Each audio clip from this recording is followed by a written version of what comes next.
ध्यानाभ्यास के इस पुनीत कार्यक्रम में आपका हार्दिक स्वागत है। अभिनंदन है, अभिवादन है।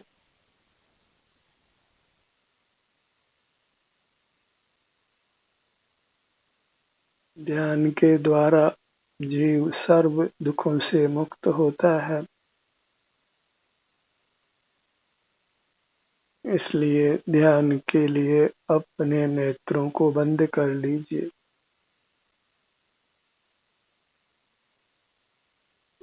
अपना ही ध्यान किया जाता है और हम अमूर्त हैं, इसलिए नेत्रों को बंद रखना है। नेत्रों से मूर्त शरीर दिखाई देता है, अपना अमूर्त शरीर अनुभव में नहीं आता। और बंद नेत्रों से जो शरीर अनुभव में आता है वह हमारा अमूर्त शरीर है। वही शास्त्रीय भाषा में आत्मा परमात्मा है। बंद नेत्रों से अपनी मुद्रा को लक्ष्य में लीजिए। अपने सिर से पांव तक, हाथों की जगह हाथ अनुभव में आते हैं, पांव की जगह पांव अनुभव में आते हैं, चेहरे की जगह चेहरा अनुभव में आता है। ये जो हाथ पैर चेहरा हमें अनुभव में आता है बंद नेत्रों से, ये मूर्त हाथ पैर चेहरा नहीं है। ये अमूर्त हाथ पैर चेहरा है जो आपके अमूर्त शरीर के अंग उपांग हैं, आत्मा के अंग उपांग हैं। और ये जो अनुभव हो रहा है आपको अपने अंगों का बंद नेत्रों से, अपनी मुद्रा का, अपने हाथों का, पैरों का, उनके यथावत स्थान पर, ये आपका अनुभव है। आपके अमूर्त शरीर का अनुभव है, अमूर्त शरीर का ध्यान है। यही अनुभव करने से हम दुखों से मुक्त होते हैं। इस प्रकार दुख मुक्ति का यही एक मार्ग है। नेत्रों को बंद करके अपने अमूर्त अंग उपांगों को अनुभव में लेना। सब जीवों को नेत्र बंद कर अपने अंग उपांग यथावत स्थान पर अनुभव में आते हैं। हाथों की जगह हाथ, पांव की जगह पांव, पेट की जगह पेट, सीने की जगह सीना, कानों की जगह काने, आंखों की जगह आंखें, सिर की जगह सिर, ललाट की जगह ललाट। इस प्रकार सब जीवों को अपना आभ्यंतर अमूर्त शरीर, उसके अंग उपांग अनुभव में आते हैं। और ये अनुभव मोक्ष का मार्ग है। सर्व धर्म शास्त्रों का यही एक सार है। यही मुक्ति को प्राप्त करने का उपाय है, क्योंकि ये हमारी अमूर्त काया ही सुख स्वभावी है। इसी से युक्त रहकर हम सुख का अनुभव कर सकते हैं। बाहर में जितने भी मूर्त पदार्थ दिखाई देते हैं और प्राप्त मूर्त शरीर भी दिखाई देता है, नेत्रों से वे मूर्त पदार्थ सुख स्वभावी नहीं है। इसलिए उनको देख जानकर हम सुख को नहीं पा सकते हैं। और उनको देखना जानना ध्यान नहीं है, वह इंद्रिय ज्ञान है। उसका निरोध कर, नेत्रों को बंद कर अपनी अमूर्त काया को लक्ष्य में लेने से मोक्ष मार्ग बनता है। और जो इस मनुष्य जन्म को पाकर इस मोक्ष मार्ग को जान लेते हैं, इस मोक्ष मार्ग में प्रवृत्ति करते हैं, तो फिर निश्चित ही वे अल्प काल में सब दुखों से मुक्त हो जाते हैं, परमात्मा हो जाते हैं। अपने ही अमूर्त काया का उसके अंग उपांग जो आपके अनुभव में आ ही रहे हैं, बस उनका अनुभव करते हुए रहिए। हर अमूर्त अंग को लक्ष्य में लीजिए अपने स्थान पर। आप किसी भी अमूर्त अंग को लक्ष्य में लीजिए, वह सब धर्म में ध्यान है और उससे आप दुखों से मुक्त होते। सिर से पांव तक यह आपकी अमूर्त काया बड़ी है, इसके किसी भी भाग का आप आश्रय करिए। यह स्व का आश्रय है, अपना आश्रय है, स्वावलंबन है, और जहाँ स्वावलंबन है वहाँ सुख है। स्वावलंबी जीव को तो कदाचित निद्रा भी हो तो निद्रा भी दुख रूप नहीं होती, और जो परावलंबी हैं, अपनी अमूर्त काया को नहीं पहचानते हैं, उसका आश्रय नहीं करते हैं, उनको निद्रा में भी स्वप्न में भी सुख नहीं होता। परावलंबी रहना हमारे हित में नहीं है। अपने आत्महित में प्रवृत्ति करना ही उत्तम है। उत्तमा स्वात्म चिंता, क्योंकि दूसरे को हम उसके सन्मुख नहीं कर सकते हैं, क्योंकि यह एक स्वाधीन क्रिया है, पराधीन नहीं है। हर जीव को अपनी अमूर्त काया से स्वयं ही जुड़कर सुखी होना होता है। एक जीव दूसरे जीव को अंतर्मुख नहीं कर सकता है, तो फिर हम दूसरों को सुखी नहीं कर सकते हैं। हम स्वयं ही अपने को अंतर्मुख कर अपना अवलंबन लेकर अपने को सुखी कर सकते हैं, अपने को परमात्मा बना सकते हैं। यदि एक जीव दूसरे जीव को सुखी कर सकता, परमात्मा बना सकता, जो परमात्मा हो गए हैं वे सबको परमात्मा बना देते। एक जीव को भी दुखी नहीं रखते, एक जीव को भी संसार में नहीं रहने देते, पर में कर्तृत्व नहीं है।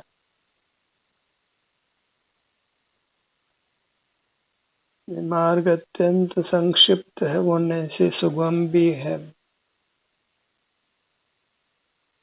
स्वभाव की प्राप्ति दुर्गम नहीं होती। पानी को नीचे बहने में मोटर की जरूरत नहीं पड़ती है, क्योंकि नीचे बहना उसका स्वभाव है। और पानी को ऊपर चढ़ाना हो तो फिर मोटर चाहिए, बिजली चाहिए, क्योंकि पानी का ऊपर चढ़ना उसका स्वभाव नहीं है। ऐसे ही दुख पाना हमारा स्वभाव नहीं है। दुख पाना हो तो फिर इंद्रियां चाहिए, इंद्रियों से मूर्त पदार्थों का देखना जानना चाहिए। जो सुख दुख मूर्त पदार्थों के आश्रय से होता है, वह मूर्त पदार्थों के अधीन है, और मूर्त पदार्थ हमारे अधीन नहीं रहते। और सुख पाना हो तो आप सदा ही हाजिर हैं।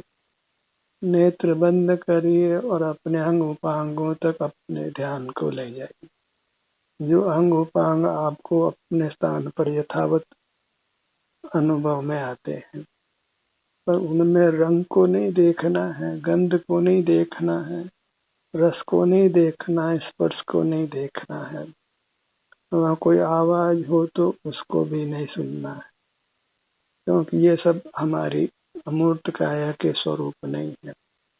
यहाँ जो भी सुख दुख की दशा है वह हमें बराबर अनुभव में आती है, उससे ही अपनी पहचान होती है। हमें जो हो रहा है वह तो हमारे अनुभव में आता ही है, बस वही लक्ष्य में ही हम अपने से दूर हो जाते हैं, और अपने से दूर हो जाना ही सुख से दूर हो जाना है। और अपने में आ जाना अर्थात उपवास करना, अपने में रहना वही एक सुख का उपाय है। परम विषय के साधन करने में तो चतुर रहते हैं और अपना अनुभव करने में ही हम प्रमादी रहते हैं या उसको जानते ही नहीं। तभी कहा है, स्वार्थ साधे पांच पांव तू परमारथ को लूला रे। स्वार्थ माने विषय सुख के लिए तू पांच पांव बनाता है और अपने अनुभव उत्तम सुख के लिए जो परमार्थ है उसके बारे में अनजान ही रहता है या फिर प्रयत्नशील नहीं होता है। अपनी भूल को सुधारना है। सुख जहाँ है वहीं तलाश करिए। सुख अपने में है तो अपने में ही तलाश करिए। और आप तो आपसे दूर नहीं है। सुख को खोजने वाला स्वयं ही सुख स्वरूप है। सिर से पांव तक अपनी अमूर्त मुद्रा जो आराम वेदना के रूप में आपके अनुभव में आती है, बस उसका अनुभव करते हुए रहिए।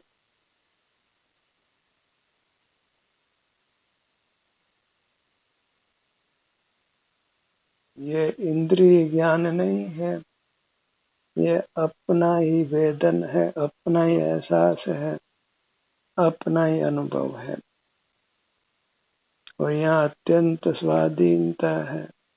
और अपने सन्मुख होते हैं तो किंचित भी कसाई नहीं होती, किंचित भी पाप परिणाम नहीं होता। तो अपने सन्मुख हुआ जीव ही वास्तव में महापुरुष है, उत्तम आत्मा है, अंतरात्मा है, वही मोक्ष मार्गी है। और जब अपने में स्थित रहकर सकल कर्म बंध को नष्ट कर देता है तो फिर प्रगट परमात्मा होता है, भगवान होता है, जिसकी सारा जगत उपासना करता है।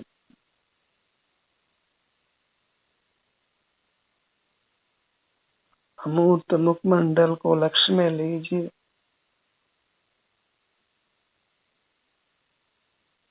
नेत्र बंद है और फिर भी हमको हमारा मुखमंडल यथावत अपने स्थान पर अनुभव में आ रहा है। कोई रंग नहीं है, कोई गंध नहीं जानी जा रही, कोई रस कोई स्पर्श नहीं जाना जा रहा है, तथापि ये मालूम पड़ रहा है कि चेहरे के भाग में आराम की स्थिति है या वेदना की स्थिति। जो जिसमें होता है वही अनुभव में आता है। क्योंकि सुख दुख हमारे में होते हैं, इसलिए अपने में, अपने क्षेत्र में, अपनी काया में सुख दुख ही अनुभव में आता है। और उत्तम बात यह है, यह अनुभव ही सुखी होने का उपाय है। अनुभव चिंता मणिरतन अनुभव है रसभूख, अनुभव मार्ग मोक्ष को, अनुभव मोक्ष स्वरूप। क्योंकि ये अनुभव स्वावलंबन रूप है।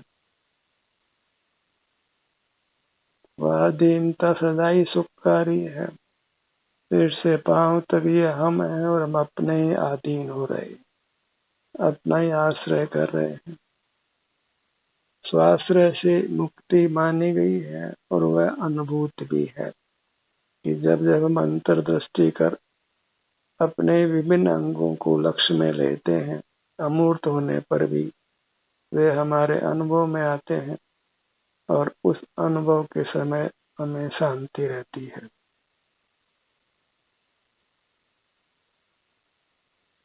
आराम मिलता है, तनाव से मुक्ति मिलती है और हमारा स्वास्थ्य सुधरता है।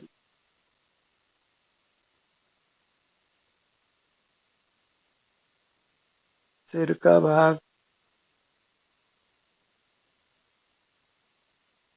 जिस सिर को हम अनुभव में ले रहे हैं वह सिर्फ परमात्मा का भाग है।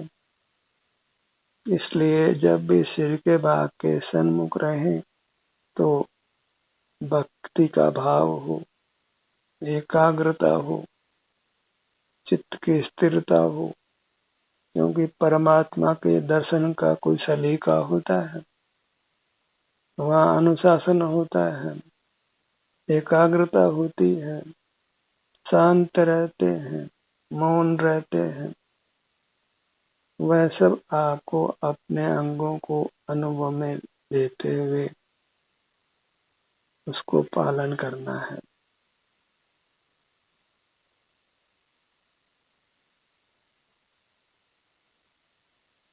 पूरे सिर का भाग बिना नेत्रों को खोले ही, और वास्तव में तो खुले नेत्रों से भी हमको हमारा सिर दिखाई नहीं देता है।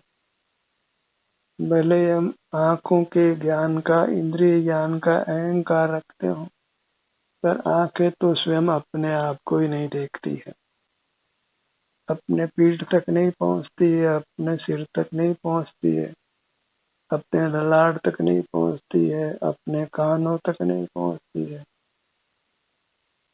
अपने कंधों तक, पीछे के भाग तक नहीं पहुंचती है।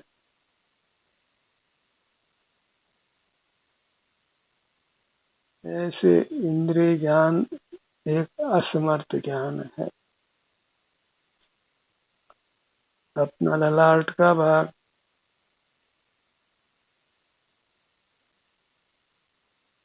नेत्रों को बंद कर थोड़े समय भी हम अंतर्मुख रहते हैं तो हमें अपूर्व शांति हो जाती, अपूर्व विश्राम मिलता है, हम वीतराग हो जाते हैं, स्वास्थ्य सुधरता है, जीवन सुधरता है। जिस मार्ग से परमात्म पद मिलता हो उस मार्ग से फिर क्या नहीं मिलेगा, पर परमात्म पद अर्थात सुख के अलावा और किसी की वांछा नहीं करना है।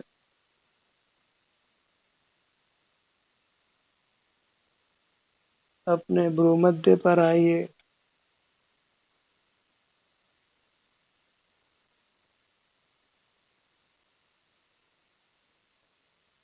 काया का ही हम लक्ष्य कर रहे हैं, अपने ही आनंदमयी काया का।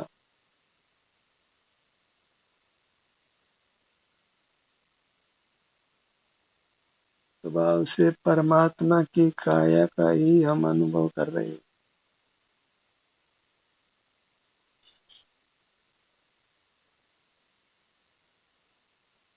इस प्रकार अपने आत्मा का ध्यान करके जीव शीघ्र मोक्ष को पा लेता है, अविनाशी सुख को पा लेता है। और भला इसमें कुछ भी अर्थ व्यय नहीं होता है, न कोई भौतिक सामग्री का भोग होता है, न कुछ इंद्रिय व्यापार होता है, न मन का, न वचन का, न काया का, और न वास्तव में हिलना डुलना ही है।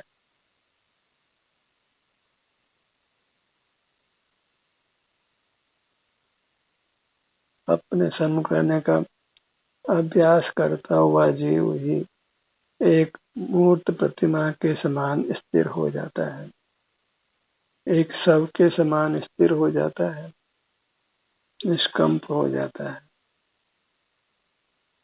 आनंद घन हो जाता है, फिर बाहर के पदार्थों से अप्रभावी हो जाता है।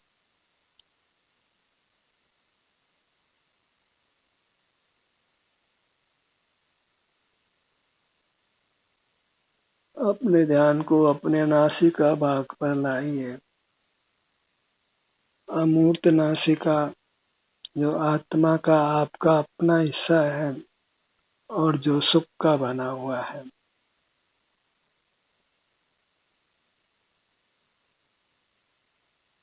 इस प्रकार हम अपनी मूर्त काया से अपनी अमूर्त काया को पृथक देखते हैं। और खुले नेत्रों से तो मूर्त काया दिखाई देती है, जो वास्तव में अपना स्वरूप नहीं है।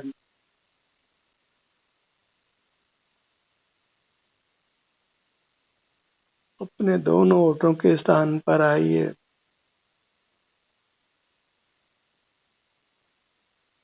भीतर दंत पंक्ति, जिह्वा, तालु, कंठ।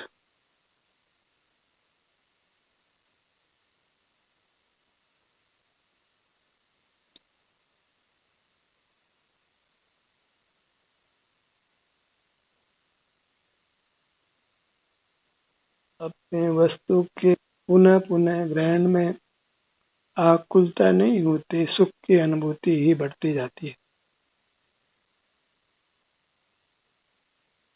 अपना प्रेम वही सच्चा प्रेम है। अपनी अमूर्त काया का जो अंतर्दृष्टि से हमें अनुभव में आ रही है, अपनी मुद्रा हमारे अनुभव में आ रही है। सर्व अंग उपांग जो अमूर्त हैं, वे हमारे अनुभव में आ रहे, और पुनः पुनः अनुभव करने में हमें उत्तरोत्तर अधिक सुख का अनुभव होता है।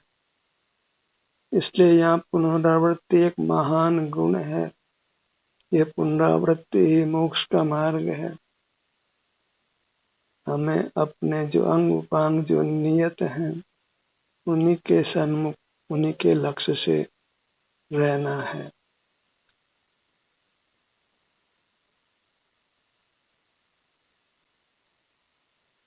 अपने गर्दन के भाग पर आइए। भले अपने आंखों से गर्दन नहीं देखी हो, तो भी हमें हमारी गर्दन अनुभव में आ रही है।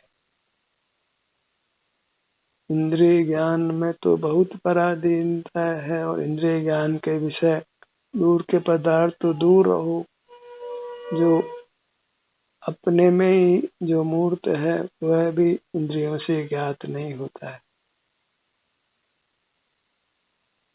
इसलिए इंद्रिय ज्ञान का अहंकार करना वाकई नादानी है।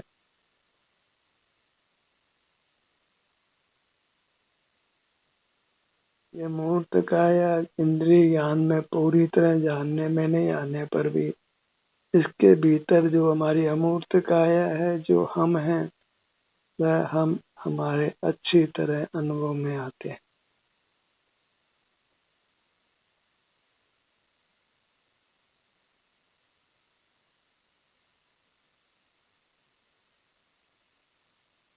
सीने का भाग,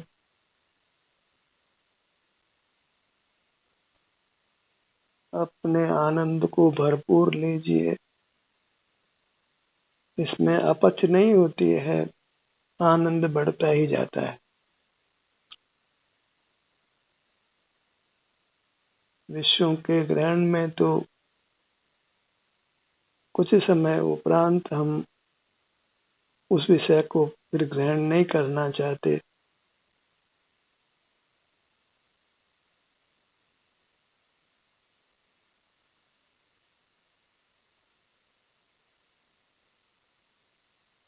पेट के भाग पर आइए।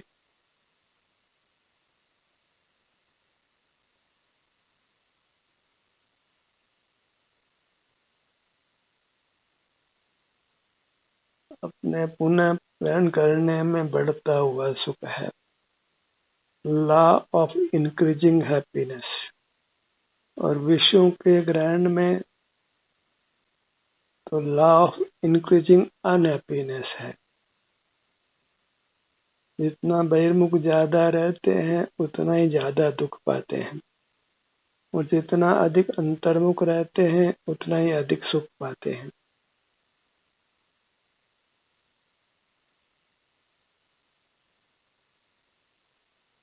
बहिर्मुखता ही एक बड़ा रोग है, जिसे हमें अपने आप को यत्न पूर्वक बचाना है।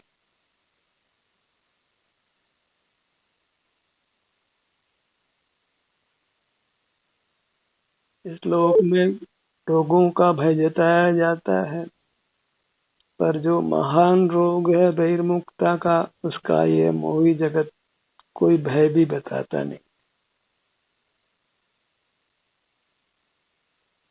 भयभीत होना है तो अपने बहिर्मुखता से भयभीत होइए, उसके प्रति सावधान होइए। लापरवाही अच्छी नहीं है बहिर्मुख रहने की। जब तक परमात्मा नहीं हो जाते हैं तब तक अंतर्मुखी रहना है, और परमात्मा होने के बाद तो न बहिर्मुखता है न अंतर्मुखता है, केवल हमें अपने आनंद का भोग है।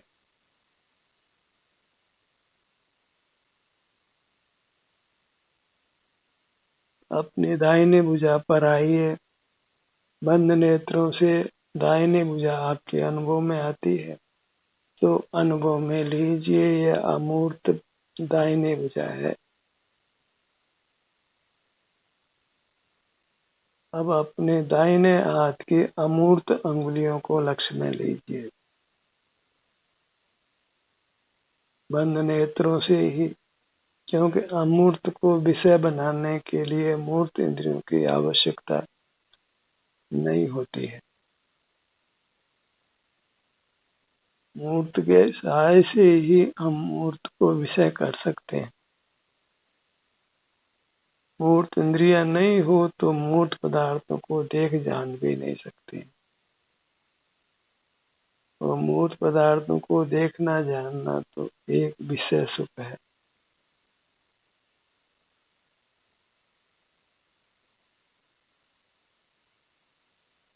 अपना सीने का भाग, पेट का भाग और पीठ का भाग स्वयं स्वयं के अनुभव में आता है। यह अपने अमूर्त काया पैरों से लेकर सिर तक हमें बराबर अपने स्थान पर अनुभव में आती है।